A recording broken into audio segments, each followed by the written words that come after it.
Hello friends, welcome to my YouTube channel. मैं आप लोगों का दोस्त देवराज। और आज हम लोग देखने वाले हैं भारतीय संविधान के प्रमुख अनुच्छेद, जो हम लोग देखेंगे 1 से लेके पूरा 395 तक देखना है, ठीक ना।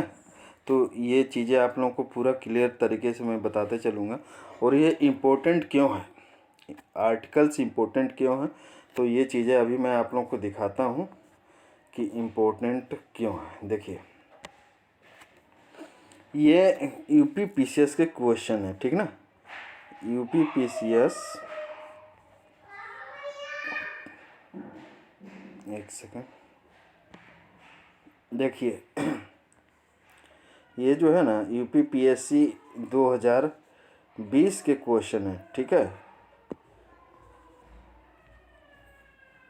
2020 के क्वेश्चन है। तो देखिए क्या कह रहा है। संविधान के किस भाग में पंचायती राज व्यवस्था संबंधी प्रावधान दिए गए। पंचायती राज ये जो है हर साल यूपी पीसीएस में आते रहता है। चूँकि पंचायती राज राज्यों का विषय है, तो इसलिए ये हर बार किसी भी, आप देखिएगा, ऐसा नहीं है सिर्फ यूपी में, बिहार पीसीएस हो गया, एमपी पीएससी हो गया, इन सभी जगहों पर पंचायती राज व्यवस्था पूछी जाएगी जहाँ जहाँ पर पंचायती राज व्यवस्था है। तो देखिए ये भाग 9 में है, ठीक ना। तो ये सब आप देख लीजिए, भाग हम लोगों को बहुत इम्पोर्टेंट है। वो भी चीज़ें जब आप आर्टिकल करते हो तो वो चीज़ें याद हो जाती है, ठीक ना। उसी तरीके से देखिए एक क्वेश्चन पूछा गया, भारतीय संविधान का कौन सा अनुच्छेद केंद्रीय सतर्कता आयोग का वर्णन करता है। अब देखिए कौन सा अनुच्छेद, अनुच्छेद हम लोग क्यों कर रहे हैं, इन्हीं सब चीज़ों के लिए ना। तो इनमें से कोई नहीं है, ठीक ना। ये इस तरीके के क्वेश्चन दिए हुए हैं। मैं आगे आप लोगों को जैसे जैसे क्वेश्चन कराऊंगा ना, वो चीज़ें आप लोगों को होते रहेगा। इसका इसी तरीके से देखिए, जैसे आप जो भी है आर्टिकल जानेंगे तभी तो होगा ना। हाँ, देखिए एक और संविधान पूछा गया है, अनुच्छेद है, देखिए ये क्या कहते हैं, भारतीय संविधान के कौन से अनुच्छेद ना नागरिकता से संबंधित है। तो कौन सा अनुच्छेद है, 5 से 11। तो देखिए ये बहुत इम्पोर्टेंट सारी चीज़ें हैं, जितने भी अनुच्छेद हैं सब, ठीक है। निम्नलिखित में से कौन सा एक सही सुमेलित नहीं है। अब इनमें से अगर आपको नहीं मालूम है तो कैसे आप करोगे। देखिए 39A में क्या है, सामान्य न्याय एवं निःशुल्क विधिक सहायता मिलता है, ठीक ना। और देखिए 40 में ये बहुत फेमस है, ग्राम पंचायतों का गठन करने के लिए। 44 है, समान नागरिक संहिता के लिए है, ठीक ना। 48 है, जो न्यायपालिका और कार्यपालिका को पृथक करता है, तो ये गलत है, ठीक ना। वो 51 है, हाँ 51 है, ये 51 और 50 में दिया गया है, देखना पड़ेगा उसको, ठीक ना। इस तरीके से है। देखिए धन विधेयक के संविधान, देखिए धन विधेयक के संविधान किस अनुच्छेद, संविधान के किस धन विधेयक को यहाँ पे होना चाहिए था, धन विधेयक को संविधान के किस अनुच्छेद में परिभाषित किया गया है। ये 2019 का क्वेश्चन है। तो आप लोग समझ सकते हो धन विधेयक किस में है। हाँ, धन विधेयक 110 में दिया गया है, इस तरीके से है, ठीक ना। तो बहुत सारी चीज़ें हैं जो आपको आती रहेंगी। देखिए देखिए ये सारी चीज़ें दी गई हैं, ठीक ना। इसी तरीके से एक क्वेश्चन और भी है, 42वें संविधान संशोधन द्वारा किस अनुच्छेद के माध्यम से श्रमिकों की प्रबंधन में भागीदारी सुनिश्चित की गई है। तो ये कौन सा अनुच्छेद है, देखिए 43A है, ठीक ना। ये डी नंबर इसका ऑप्शन सही होगा। इसी तरीके से देखिए 2000, देखिए 20 के और 19 के क्वेश्चन है, ठीक ना। 2020 का क्वेश्चन है, देखिए इसमें क्या कह रहा है, सॉरी, देखिए इसमें कह रहा है भारतीय संविधान के अनुच्छेद 162 के शीर्षक के संबंध में निम्न में से कौन सी सही है। ये 2019 का क्वेश्चन है, ठीक ना। अब ये कह रहा है 162, जो देख लीजिए कौन सा इसका सही होगा। तो इसी तरीके से आपको देखिए क्वेश्चन आते रहते हैं, और आपको अगर आर्टिकल नहीं याद हैं तो आप नहीं कर पाओगे। तो इसमें क्या है, देखिए राज्य की कार्यपालिका शक्ति का विस्तार करना, ठीक ना, ये है 162 में दिया गया है। उसी तरीके से देखिए निम्नलिखित में से कौन सा एक सही सुमेलित नहीं है। तो इसमें बहुत सारे दिए हुए हैं, अंतर्राज्यीय परिषद सही है, 200 वित्त आयोग 280 में दिया गया है, ठीक है, ठीक है। और देखिए प्रशासनिक जो न्यायाधिक सुधार है वो 323 में नहीं दिया गया, यही गलत लग रहा है, गलत है, यही वाला गलत है, ठीक ना। और संघ लोक सेवा आयोग 315 में तो है ही, तो ये वाला सही नहीं है, ठीक ना। तो इसी तरीके से क्वेश्चन आते रहते हैं, तो इन सबको अगर टेकल करना है हम लोगों को, तो देखिए आर्टिकल्स हम लोग को जानना पड़ेगा। एक बता दे रहा हूँ, एक कोई भी एग्जाम में अगर कहा जाए तो इससे लेके देखिए कम से कम 3-4 क्वेश्चन हमेशा हर एग्जाम में पूछे जा रहे हैं। और चूंकि आप आर्टिकल जानते हो तो कुछ क्वेश्चन जो पॉलिटी के होते हैं ऐसे भी कर ले जाते हैं, ठीक ना। आर्टिकल्स और भाग बहुत इंपॉर्टेंट है, तो हम लोग इसको देखते हुए चलेंगे, ठीक ना। देखिए भाग 1 में क्या दिया हुआ है, संघ और उसके राज्य क्षेत्र, ठीक ना, देख लीजिए। भाग 1 में क्या दिया हुआ है, संघ और उसके राज्य क्षेत्र, ठीक ना। और देखिए उसका देखिए संघ का नाम, और आर्टिकल 1 में क्या है, संघ का नाम और राज्य क्षेत्र, यानी उस संघ का नाम होगा और उसका राज्य क्षेत्र। 2 में क्या दिया, नए राज्यों का प्रवेश, ठीक ना। अगर कोई नए राज्य को हम लोग प्रवेश कर रहे हैं या कोई बाहरी देश से हम नए राज्य बना रहे तो वो सब हो। अब नए राज्यों का निर्माण, ठीक ना, और वर्तमान राज्यों के क्षेत्र सीमाओं या नामों में परिवर्तन, तो आर्टिकल 3 में है। ये अगर मान लीजिए जो तेलंगाना 2014 में बना है वो इसी आर्टिकल के तहत बना है, ठीक ना।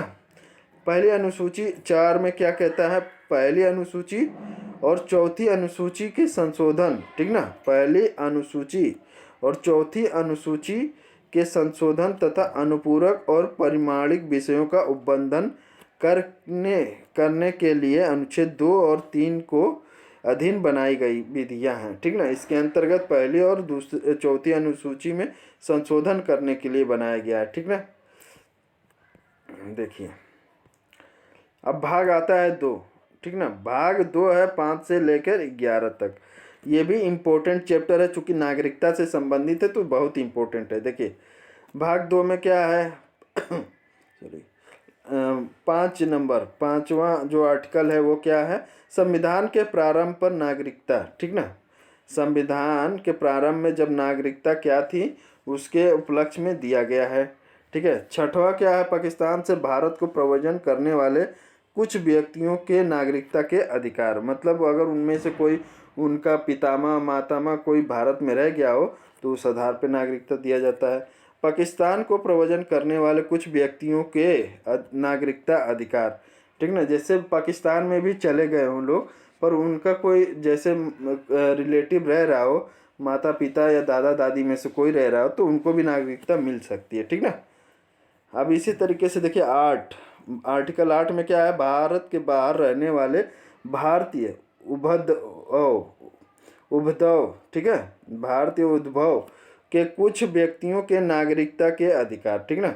अब जो भारत के बाहर जैसे अमेरिका में रहते हैं उनके लिए कुछ नागरिकता के अधिकार दिया गया है। 19(9) में क्या है, विदेशी राज्य की नागरिकता, ठीक ना। विदेशी राज्य की नागरिकता स्वेच्छा से अर्जित करने वाले व्यक्तियों को नागरिक न होना, ठीक ना। देखिए जैसे विदेशी राज्य की नागरिकता आपको ले रखे हैं स्वेच्छा से, अपने स्वेच्छा से ले रखे हैं, कोई भारत का है वो विदेशी राज्य को, तो वो नागरिक नहीं माना जाएगा, ठीक ना।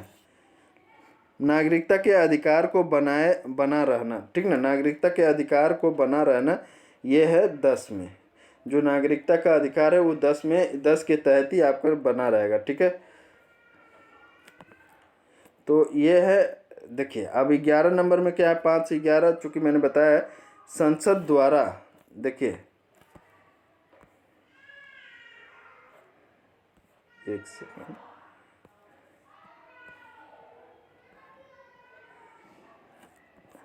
संसद द्वारा नागरिकता के अधिकार का विधि द्वारा विनिमय किया जाना, ठीक ना। ये संसद द्वारा इसका नागरिकता के अधिकार को विधि द्वारा विनिमय किया जाता है आर्टिकल 11 के तहत। अब देखिए ये भाग 3 है। भाग 2 में 5 से 11 तक नागरिकता है। भाग 1 में राज्य संघ और उसके राज्य क्षेत्र हैं, ठीक ना। भाग 3 में क्या है, मूल अधिकार, ठीक ना। बहुत इंपॉर्टेंट है ये वाला, ध्यान से आप लोग सुनिएगा। देखिए परिभाषा जो दिया गया है मूल अधिकार का आर्टिकल 12 में है, ठीक ना। आर्टिकल 12 में है देखिए, और 13 में क्या है, मूल अधिकारों से असंगत या उनकी कल्पना करने वाली विधियां दी गई हैं 13 में। ठीक है, समता का अधिकार बहुत इंपॉर्टेंट है, कई बार क्वेश्चन में पूछा गया है। ठीक ना, जो 14 विधि 14 विधि के समक्ष ना, आर्टिकल जो 14 है उसके समक्ष, विधि के समक्ष समता का अधिकार। फिर आर्टिकल 15 में है धर्म, मूल, वंश, जाति, लिंग या जन्म स्थान के आधार पर विभेद का प्रतिषेध। ठीक ना, मतलब इन धर्म, मूल, वंश या जाति, लिंग, इन सब के आधार पे आपके साथ कोई भेदभाव नहीं होगा। 16 में क्या है, आर्टिकल 16 में देखिए, लोक नियोजन के विषय में अवसर की समता। ठीक ना, नियोजन के विषय में अवसर की समता है। ये जो भी आपके लिए जो लोक नियोजन किया गया उसके विषय में समता का अधिकार है। ठीक है, तो इसी तरीके से देखिए, एक सेकेंड,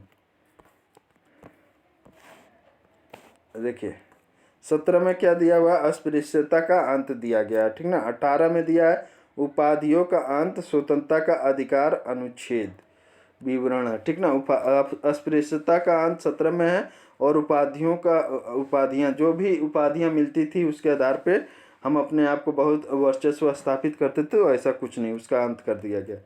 ठीक ना, 19 में क्या है वाक स्वतंत्रता आदि विषय कुछ अधिकारों का संरक्षण। ठीक ना, 19 बहुत इंपॉर्टेंट है।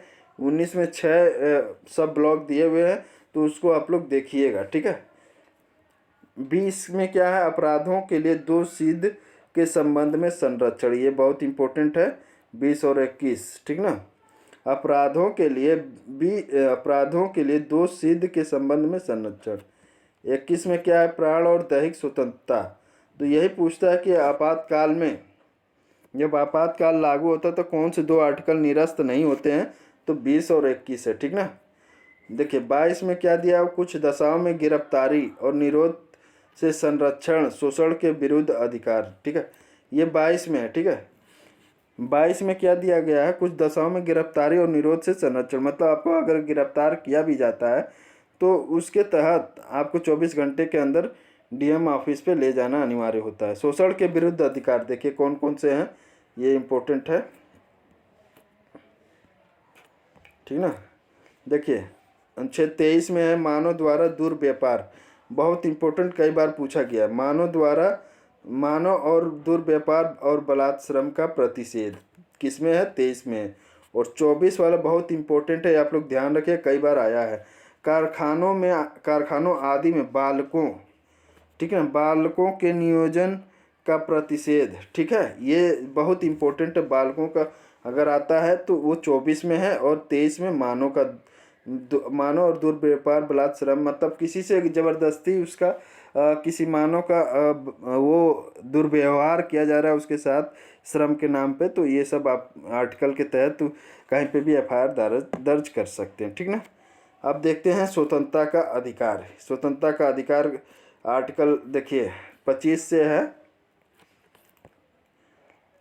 देखिए अंतःकरण। ठीक ना, 25 में क्या दिया गया है, अंतःकरण की और धर्म की अबाध रूप से मानने और आचरण और प्रचार करने की सबको स्वतंत्रता है। ठीक ना, सभी अपने अपने धर्म को मान सकते हैं और उसका प्रचार कर सकते हैं, ये सबको स्वतंत्र है, सभी ये कर सकते हैं।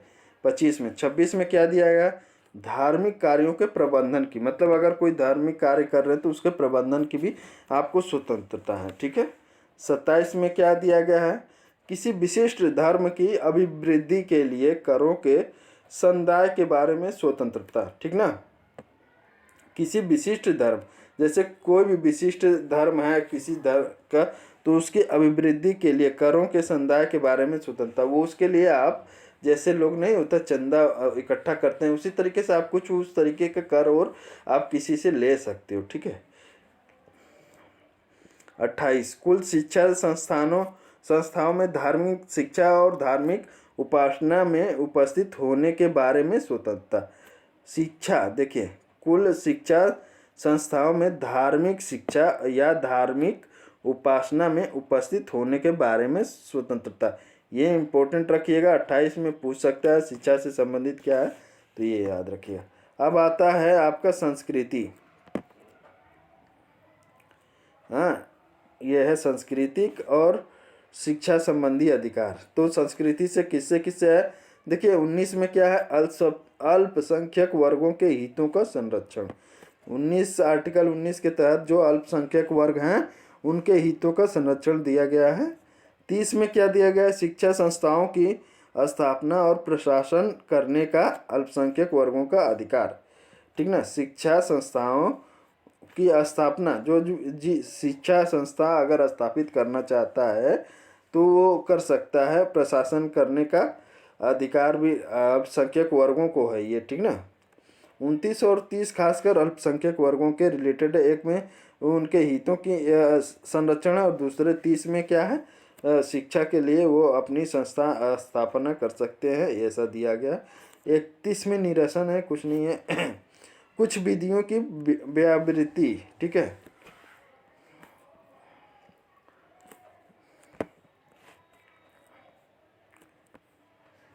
देखिए दोस्तों, अगर वीडियो अच्छा लग रहा हो तो प्लीज़ लाइक, सब्सक्राइब और शेयर कीजिए।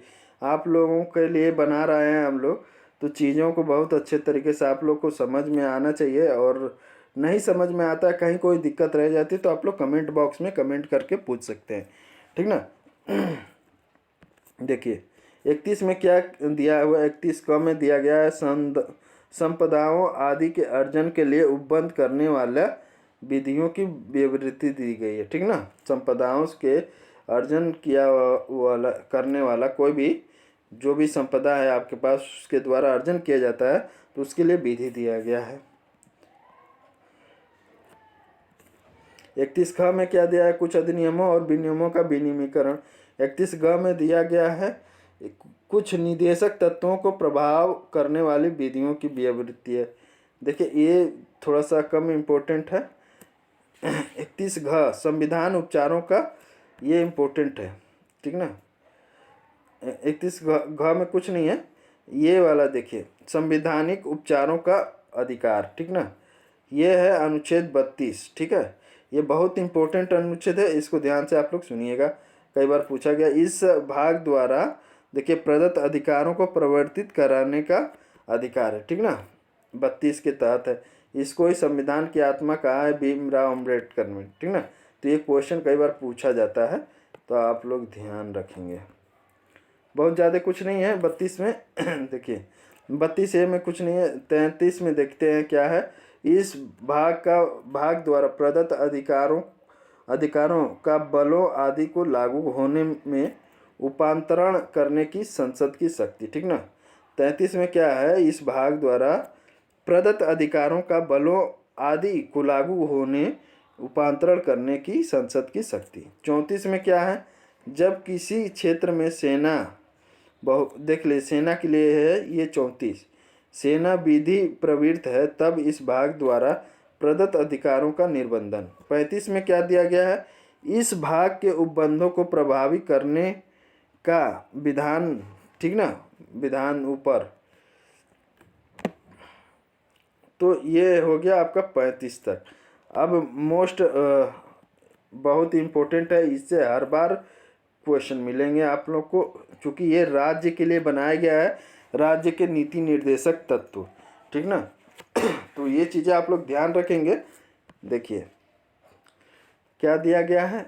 राज्य के नीति निर्देशक देखिए 36 से 51 तक दिया गया है। ठीक ना, 36 से 51 है। ठीक है, ये 30 है, तो इतने देर में दिया गया है। अब देख लेते हैं इसको क्या है। देखिए 36 में परिभाषा दिया गया है राज्य के नीति निर्देशकों का। 37 में क्या दिया? इस भाग में अंतर्विष्ट तत्वों को लागू होना, मतलब कैसे लागू किया जाता है, ये सब सारी चीज़ें दी गई। 38 में दिया गया है राज्य लोक कल्याण की अभिवृद्धि के लिए सामाजिक व्यवस्था बनाएगा। ये इम्पोर्टेंट है, कौन बनाएगा? राज्य के लिए ही है ये, तो इसलिए ये किसी भी स्टेट का आप देंगे इसमें से जरूर क्वेश्चन आता है। ठीक ना, तो ये चीज़ें आप लोग ध्यान से देखेंगे। राज्य लोक कल्याण की अभिवृद्धि के लिए सामाजिक व्यवस्था बनाएगा, किसके लिए? लोक कल्याण के लिए। ठीक ना, 39 में क्या दिया है? राज्य द्वारा अनुसरणीय कुछ नीति तत्व। 39 का सामान्य न्याय, बहुत इंपॉर्टेंट है ये। सामान्य न्याय और निःशुल्क विधिक सहायता दिया जाता है, जो अगर गरीब तबके के लोग हैं उनको ठीक है ना। अगर आप चाहते हो कि कोर्ट में आपको ऐसी सुविधा मिले तो ये मिलती है, ठीक है। 40 क्या है, ग्राम पंचायतों का गठन, बहुत इंपॉर्टेंट है, आप लोग इसको नोट कर लीजिए, कई बार पूछेगा, जो भी स्टेट का होगा उसमें, जिसमें ग्राम पंचायत की सुविधा होगी। 31 क्या है, कुछ दशाओं में काम, शिक्षा, लोक सहायता पाने का अधिकार। 41 क्या है, कुछ दशाओं में काम, शिक्षा और लोक सहायता पाने का अधिकार है, ठीक है। ठीक है फ्रेंड्स। 42 में देखिए क्या है, काम की न्याय संगत और मनोविचार मानवोचित दशाओं तथा दशाओं का प्रसूति सहायता का उपबंध, ठीक ना। 41 में 42 में क्या दिया गया आप समझ गए होंगे, काम की न्याय संगत, जो काम के लिए न्याय संगत है, और मनोचित दशाओं का तथा प्रस्तुति की सहायता का उपबंध। हाँ, 43 क्या है, कर्मकारों के लिए निर्वाह मजदूरी, ठीक ना। कर्मकार जो काम करने वाले हैं उनके लिए निर्वाह की मजदूरी की एक सीमा, बाउंड्री लाइन निर्धारित की गई हो। अब दोस्तों क्या है ना कि आप लोग को ध्यानपूर्वक सुनना है, ठीक है। अगर कोई चीज़ आपको पसंद नहीं आ रही हो, देखिए बोरिंग तो लग रहा होगा, बट इसको आप एक बार सुनोगे, 2 बार सुन लोगे ना, तो ये चीज़ें आपके हमेशा हो जाएगी और क्वेश्चन आपको टैकल करने में बहुत ही आसानी हो जाएगा, ठीक है। 43 का उद्योगों के प्रबंधन में कर्मकारों का भाग लेना, ठीक है। इससे जुड़े मैं जितने भी हो सकता है क्वेश्चन कराऊंगा, टेंशन मत लेना। 43 का में क्या है, उद्योगों के प्रबंधन में कर्मकारों का भाग लेना, ठीक ना। जो उद्योग होते हैं उनके प्रबंधन में जो काम करने वाले हैं वो भाग ले सकते हैं। 44 बहुत इंपॉर्टेंट है, आप लोग इसको याद रखिएगा, ठीक है। देखिए 44 में क्या है, नागरिकों के लिए एक समान सिविल संहिता, कई बार पूछा गया है इसलिए कह रहा हूँ कि ये चीज़ें याद रखिएगा। 40 याद रखिएगा, ठीक है। 40 हो गया, ये जितने भी है ना इसका वाला बहुत इंपॉर्टेंट, कहीं ना कहीं से क्वेश्चन पूछते रहता है। 43 वाला अभी पूछा था, उद्योगों में कर्मकारों के भाग लेना, ये यूपीपीसीएस में क्वेश्चन आया हुआ है 2020 का। 45 बालकों के लिए निःशुल्क और अनिवार्य शिक्षा, ये यूपीएससी में भी आया हुआ क्वेश्चन है। 45 आर्टिकल 45 में बालकों के लिए निःशुल्क और अनिवार्य शिक्षा का उपबंध। शिक्षा वाला वर्ड जहाँ मिल जाए आपको याद रखना कि वो बहुत क्या कहते हैं, अनिवार्य है, ठीक है। अनुच्छेद देखिए 46 में क्या है, अनुसूचित जाति, ठीक है, एससी और एसटी जो कहते हैं, अनुसूचित जाति और अनुसूचित जनजाति तथा अन्य दुर्बल वर्गों के शिक्षा, देखिए यहाँ पे भी शिक्षा और अर्थ संबंधी हितों की अभिवृद्धि, ठीक ना। चूंकि ये राज्य का ही विषय है तो राज्य में ये सब चीज़ें होनी चाहिए या उनके हितों की अभिवृद्धि होनी चाहिए, ठीक ना। 47 में क्या है, पोषाहार स्तर और जीवन स्तर को ऊंचा करने तथा लोक स्वास्थ्य को सुधार करने का राज्य का कर्तव्य होगा, ठीक ना। पोषाहार यानी राज्य अपने नागरिकों को अपने खाने की सुविधा और जीवन स्तर ऊंचा, उनके स्वास्थ्य को सुधार करना, ये सब राज्य का कार्य होगा, ठीक ना। देखिए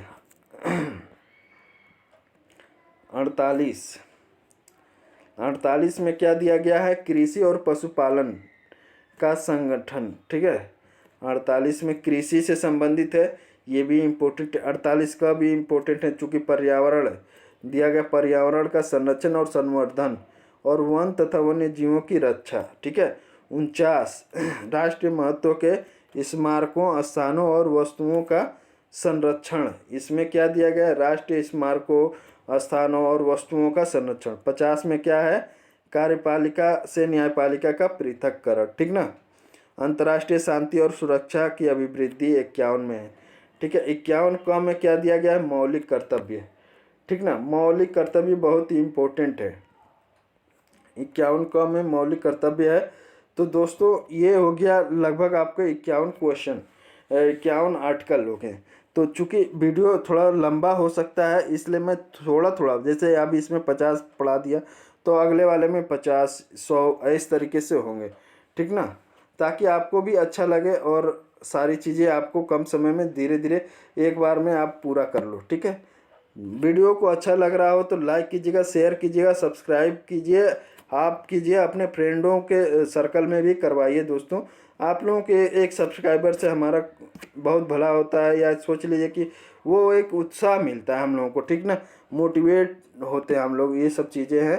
तो आप लोगों बने रहिए वीडियो में, अब नेक्स्ट वाला भी देखिएगा, ठीक है। तब तक के लिए बाय बाय, टेक।